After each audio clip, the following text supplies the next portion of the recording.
Salut à tous. Alors, dans cette vidéo, j'aimerais vous parler de la structure de base du market profile à travers, par exemple, le TPO, le value area high, value area low et le POC. D'accord?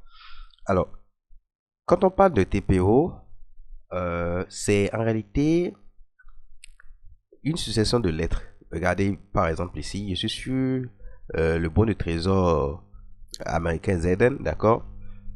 Vous allez voir qu'il y a des lettres qui se succèdent. Nous avons commencé par la lettre A, ensuite B, C, D, ainsi de suite. D'accord? Donc vous voyez que ce sont des lettres qui se suivent. En réalité, ces lettres que vous voyez, ce sont des bougies sur une unité de temps de 30 minutes. D'accord? Si vous regardez par exemple ici, d'accord, j'ai mis ce graphique à côté qui vous montre en réalité les différentes bougies. D'accord, japonaise en 30 minutes. Et donc, si vous remarquez bien, vous allez voir que par exemple, cette bougie-là que vous voyez, en réalité, c'est ça qui est là.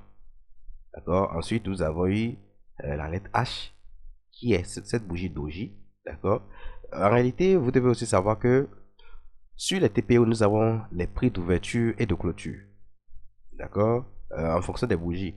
Alors, ici, par exemple, nous avons cette couleur qui est ici le haut, qui représente l'ouverture de la journée, et qui coïncide aussi avec l'ouverture de la lettre A. Donc la lettre A, en réalité, c'est une bougie, elle est descendue, et elle est revenue clôturer en fait ici. Et quand elle a clôturé là, la lettre B a pris le relais, d'accord, pour monter, pour baisser, et finalement, elle est venue clôturer ici, sur cette lettre là. Donc c'est comme ça, en réalité, les TPO se forment. Et donc si vous comparez, vous allez voir que vous avez en réalité la même structure. Si vous prenez par exemple cette portion là, cette portion, et vous la comparez avec ici, vous allez voir que c'est la même structure. Seulement que nous avons les TPO d'un côté et de l'autre côté des bougies. D'accord? C'est ce que j'ai voulu que vous compreniez dans cette partie-là. Alors, à part les TPO, nous avons les zones de valeur. Les zones de valeur hautes et basses qu'on qualifie de valeur high et valeur low. Alors, cette partie que vous avez ici, d'accord, qui est colorié en vert, c'est la zone de valeur basse, c'est-à-dire la valeur area low, qui représente quoi?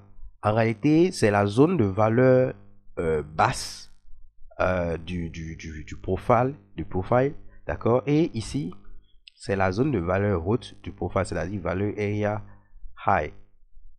Quel rôle ça joue? Le rôle que moi, je sais que ça joue pour moi, d'accord, c'est que ça joue un rôle d'offre et de demande en bas, d'accord. Généralement, quand le prix se retrouve dans cette zone de valeur à l'eau, on considère que nous sommes sur une zone de demande. Et quand le prix est sur la valeur high, nous sommes sur une zone d'offre. Et donc, le prix a tendance à osciller entre les zones de valeur en fait. D'accord?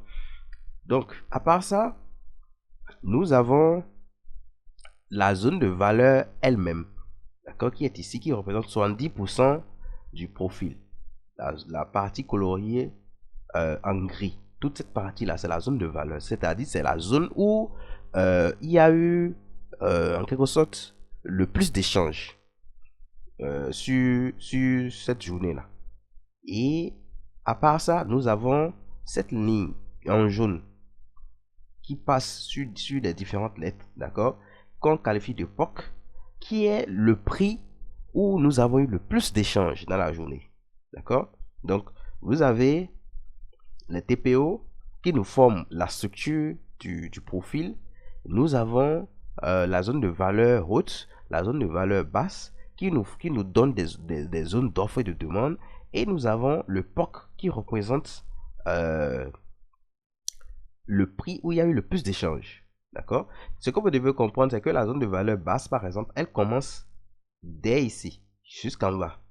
Et la zone de valeur haute, elle commence ici, jusqu'en haut. Donc, c'est toute cette partie-là qui représente les zones de valeur.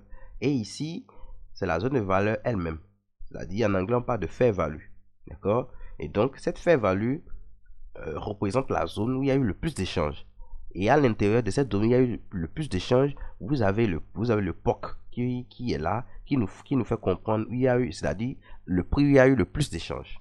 D'accord? Et donc, en fonction de la structure de notre market profile, nous pouvons potentiellement arriver à savoir quel type de journée nous avons, quel type de journée, comment on peut avoir par la journée qui suit. D'accord? Donc, j'ai voulu vous présenter cette petite vidéo pour vous faire comprendre les différentes parties du market profile. On se dit à une prochaine vidéo. Et ceux qui ne sont pas abonnés à la chaîne, je vous invite à le faire pour ne pas manquer mes prochaines vidéos.